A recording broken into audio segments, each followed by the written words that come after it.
Assalamualaikum warahmatullahi wabarakatuh. Perkenalkan nama saya Muhammad Sultan. Di sini saya akan menjelaskan tentang materi metode latihan dan transfer keterampilan. Yang pertama ini tujuan instruksional umum. Setelah mempelajari model ini, diharapkan mahasiswa memahami aktivitas dan situasi latihan yang meliputi metode bagian, metode keseluruhan, automatic practice, distributed practice, latihan mental, dan transfer keterampilan. Kedua, tujuan instruksional khusus. Setelah mempelajari model ini, diharapkan mahasiswa dapat menjelaskan instruksi keseluruhan, menjelaskan instruksi bagian, menjelaskan konsep masis praktis, menjelaskan konsep distributif praktis, menjelaskan latihan mental, menjelaskan transfer keterampilan.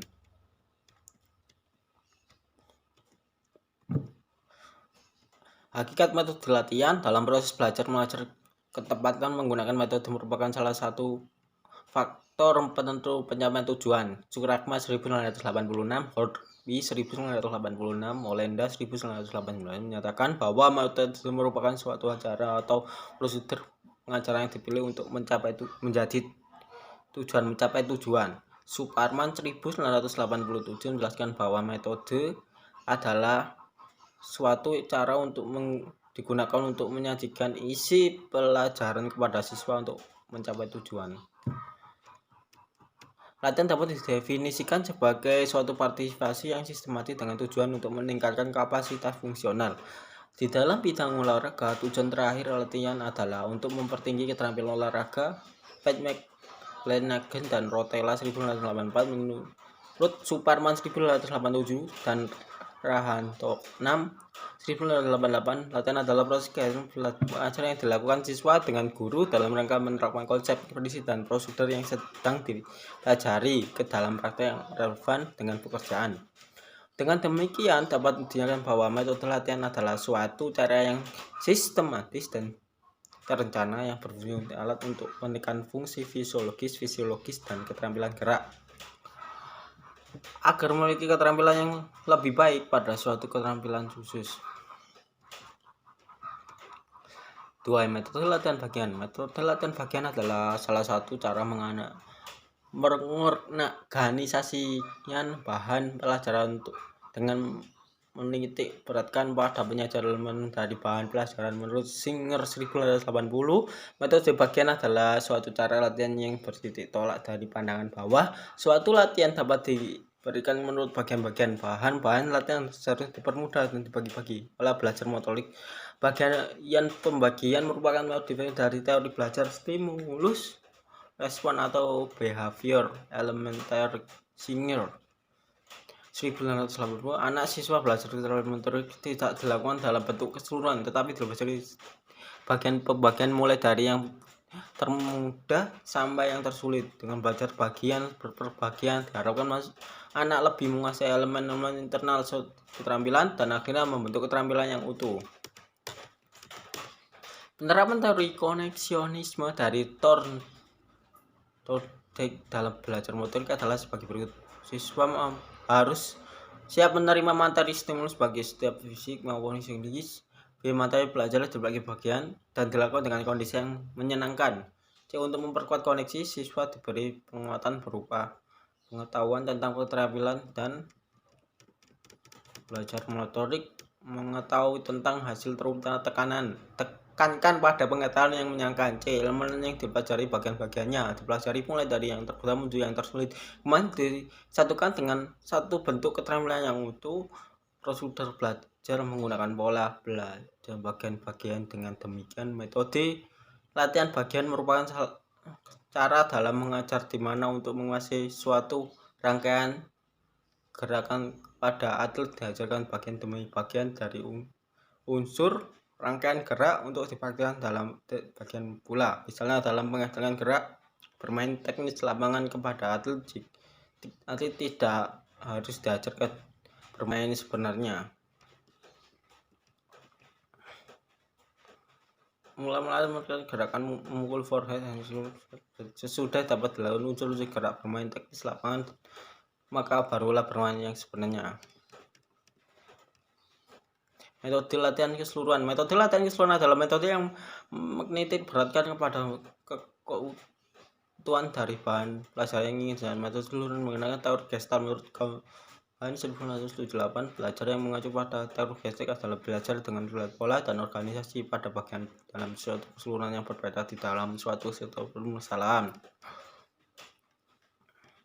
Dengan demikian dapat dikemukakan bahwa metode keseluruhan melihat belajar sebagai suatu kemampuan Indonesia untuk melihat hubungan-hubungan yang berarti pada teks terstruktur dari situasi.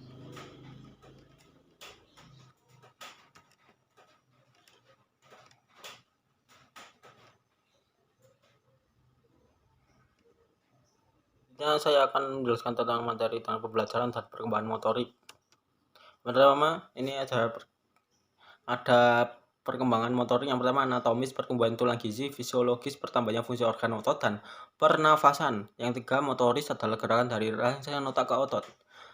Sasaran perkembangan motorik, gerak kasar, otot besar, lokomotor, kemampuan berpindah tempat, sedangkan meloncat, non-lokomotor, menarik atau angkat beban, manipulatif. Yang dua, gerak halus, otot kecil seperti menulis. Kesadaran gerak adalah kemampuan individu dalam mengendalikan aktivitas otot dan saraf yang ada pada tubuhnya dengan menyadari lingkungan meliputi panca indera, keseimbangan ruang, arah, tubuh, waktu. Maka dari itu, agar tubuh dapat dimanage secara optimal,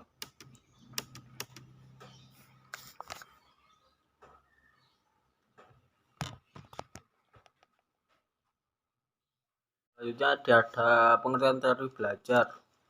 Teori belajar dimunculkan oleh para psikolog pendidikan setelah mereka mengalami kesulitan untuk menjelaskan proses belajar secara menyeluruh. Sebagian psikologi menghasilkan kesulitan ini dengan istilah memperjelas pengertian dan proses belajar. Belajar merupakan proses di mana seorang dari tidak tahu menjadi tahu. Proses belajar ini dimulai sejak manusia masih bayi sampai sepanjang hayatnya. Kapasitas manusia untuk belajar merupakan karakteristik penting yang membedakan manusia dari makhluk hidup lainnya. Kajian tentang kapasitas manusia untuk belajar, terutama tentang bagian mana proses belajar terjadi pada manusia, mempunyai sejarah perjuang dan telah menghasilkan beragam teori. Salah satunya teori belajar yang terkenal adalah teori belajar behavioristik. Seiring diterjemah secara bebas sebagai teori perilaku atau teori tingkah laku. Macam-macam teori belajar. Yang pertama itu teori behavioristik, teori humanistik, teori kognitif. Yang teori behavioristik itu Thorndike, Pavlov, Skinner. Teori humanistik itu Carl Rogers dan Arthur Combs. Kalau teori kognitif, teori Gestalt, Piaget, Brunner.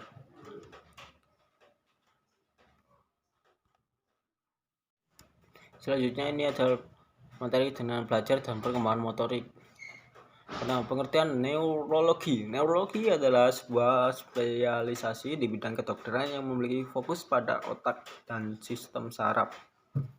Dokter yang memiliki spesialisasi pada diagnosis dan pengobatan dari gangguan otak dan sistem saraf dikenal sebagai neurologis. Selanjutnya, pengertian proses pengolahan informasi. Proses informasi menunjukkan kepada cara mengumpulkan, menerima seluruh stimuli dari lingkungan, mengorganisasi data, memecahkan masalah, menemukan solusi konsep dan pemecahan masalah, serta menggunakan simbol-simbol verbal dan non-verbal. Pengolahan informasi formula ketika sebuah input stimulus visual auditory mengenai satu atau lebih pada panca indera, pendengaran, penglihatan, dan peraba. Register yang sesuai menerima input dan menyimpan bentar dalam bentuk rekaman indrawi.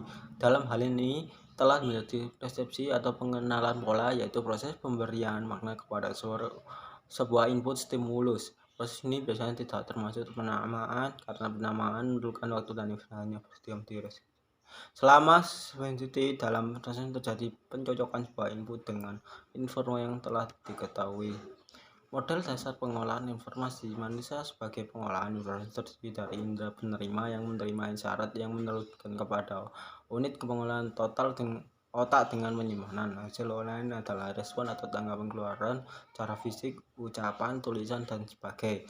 Kapasitas manusia dalam menerima masukan dan menghasilkan keluaran atau tanggapan sangatlah terbatas. Batas sistem pengolahan manusia dibebani melampaui batas, tingkat tanggapannya akan berkurang. Contohnya seorang operator telepon, jika jumlah telepon yang masuk melebihi kemampuannya menangani makna prestasinya akan merosot di bawah tingkat tanggapan masuk yang dimiliki manusia. Kemampuan komputer sebagai pengelola informasi. Komputer dapat bekerja sebagai seram maupun paralel untuk ketiga operasi pokok. Salah satu contoh pengolahan paralel komputer adalah menambah secara serentak semua pasangan bit atau dua data komputer. Manusia hanya menambahnya sepasang digit pada saat sama secara serial dari kanan ke kiri. Menurut para ahli, Alan Hall dan Herbert and Simon dari Cambridge Mellon University telah mengajukan sebuah model mengenai pemecah persoalan manusia yang menggunakan analogi antara pengolahan informasi manusia, sistem pengolahan informasi, satu pengolah, dua inner masukan, sensoris output, tiga penggerakan keluaran atau motorik output, empat ingatan jangka panjang, ingatan jangka pendek, ingatan luar. Batas-batas sementara pada manusia. Satu, keterbatasan dalam pengolahan data, keterbatasan dalam menemukan perbedaan. Tiga, keterbatasan dalam mengenai data probabilistik. Komponen-komponen pengolahan informasi. Komponen input, 2 komponen model, 3 komponen output, 4 komponen teknologi, 5 komponen hardware. Aplikasi dalam pembelajaran. Prinsip-prinsip pengolahan informasi sebagai sering diaplikasikan dalam proses pembelajaran di kelas. Relevansi teori ini dengan demikian akan terus berkembang seiring penelitian di masa mendatang. 3 aplikasi pengacara yang mencerminkan prinsip pengolahan informasi adalah organisasi pengantar, kondisi pelajaran, dan kemampuan kognitif. Manfaat pemrosesan informasi. 1. Membantu terjadinya proses pembelajaran sehingga individu mampu memiliki sebagai lingkungan yang selalu berubah. 2. Menjadikan strategi pembelajaran dengan menggunakan cara berpikir yang berbeda pada proses lebih menonjol. 3. Kapabilitas belajar dalam menjadikan semuanya. 4. Prinsip perbedaan individu melayani hambatan proses pengolahan informasi. 1. Tidak semua individu mampu melatih memori secara maksimal. 2. Proses pintaran tidak dapat diamati secara langsung. 3. Tingkat kesulitan mengungkap kembali informasi yang telah disimpan dalam ingatan. 4. Kemampuan otak individu tidak sama. Perbedaan individual. Perbedaan individual atau individual difference adalah suatu perkembangan yang dimiliki oleh setiap individu, baik fisik maupun non-fisik, yang menjadikan seseorang memiliki karakter atau ciri-ciri yang berbeda antara satu dengan yang lain. Perbedaan individu memiliki faktor yang penting sebagai dasar pengembangan individual instruction. Yang pertama ini ada perbedaan individual. Yang satu, aspek motorik. Aspek fisik dapat dilihat dari kecakapan motorik, yaitu kemampuan melakukan koordinasi kerja sistem saraf otot yang menimbulkan reaksi dalam bentuk gerakan atau secara tetap sesuai antara rangsangan dan responnya. Dalam hal ini akan ditemui pada anak yang cekatan yang terampil, tetapi ada pula anak yang lamban mereaksi sesuatu. Yang dua, aspek intelijensi. Intelijensi adalah salah satu kemampuan mental, pikiran, atau intelek yang merupakan bagian dari proses kognitif pada tingkat yang lebih tinggi. 3. Aspek bahasa. Perbedaan kecakapan bahasa. Perbedaan individual dalam perkembangan kecakapan bahasa anak telah menjadi wilayah pengkajian dan penelitian yang menarik bagi sejumlah psikologi dan pendidik. Banyak penelitian eksperimen telah dilakukan untuk menentukan faktor-faktornya mempengaruhi keberhasilan atau kegagalan yang bahasa anak. 4. Aspek psikologis. Perbedaan individu peserta didik juga terlihat dari aspek psikologisnya. Ada anak yang mudah tersinggung dan anak yang mudah marah, ada yang berjiwa sosial, ada yang sangat egoistis atau cengeng, dan ada yang pemalas, ada yang rajin, ada yang pemurni, dan sebagainya. Sumber perbedaan individual. Pada bawaannya, faktor bawaan merupakan faktor-faktor biologi yang diturunkan sebagai pewarisan genetik oleh orang tua. Faktor-faktor lingkungan menunjuk pada segala sesuatu yang berada di luar individu. Faktor ini dapat memiliki banyak hal, mulai dari status sosial ekonomi orang tua, pola gizi, stimulus dan rangsangan asuh orang tua, budaya, dan sebagainya. Pelajaran individual instruksi bukanlah pengajaran harus berdasar atas jalannya satu orang guru dengan satu orang murid, akan tetapi pengajaran dengan guru memberikan pelayanan yang berbeda pada setiap anak sesuai dengan perbedaan individu itu. Individualis instruction merupakan usaha melengkapi kondisi belajar yang optimum bagi setiap individu murid. Aspek perbedaan meliputi perbedaan fisik, perbedaan intelijensi, perbedaan bahasa, dan perbedaan 5. Pengaturan atau pelajaran dapat memiliki individual instruksi. Pengaturan pelayanan Indonesia memadai untuk studi dan alat pelajaran program pelayanan memberi fasilitas individualis instruksi melalui laboratorium atau workshop yang memadai. Pengaturan pelayanan kelas bagi anak lambat program dalam adalah program remedial. Bagi anak sedang program dapat dikembangkan yaitu encouragement pengayaan. Bagi yang anak cepat program yang dikembangkan yaitu acceleration. Pengelompokan anak atas presentasi belajarnya atau achievement grouping. Memberikan kesempatan kepada anak untuk belajar mandiri atau independent study. Pengembangan program pembelajaran individu.